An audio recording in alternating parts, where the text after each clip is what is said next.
Erkak kishining xiyonat qilishiga faqat yomon xarakter aybdormi?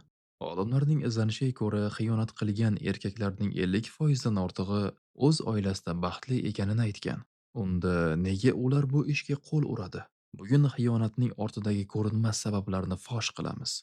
Birinchi sabab biologik instinkt emas, balki gormonal ochlik. Erkak kishi uyda hamma narsa ideal, tinch va bir xil bo'lishdan zerika boshlaydi. Miya yangi dopamin dozasini qidiradi. Ko'p hollarda erkak kishi boshqa ayolni emas, balki o'sha ayolning yonidagi yangi o'zini qidiradi. Ya'ni u uydagi mas'uliyatli ota obrazidan vaqtincha qochishni istaydi. Erkaklar ham ayollar kabi qulog'i bilan sevadi. Ha, hayron bo'lmang.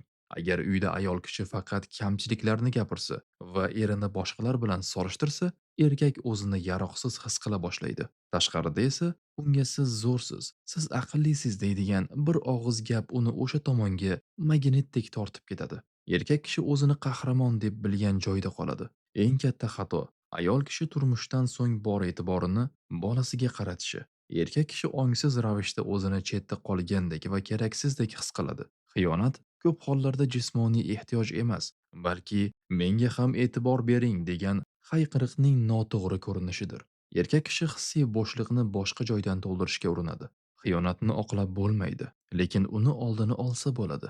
Oila bu ikki kishilik jamoa.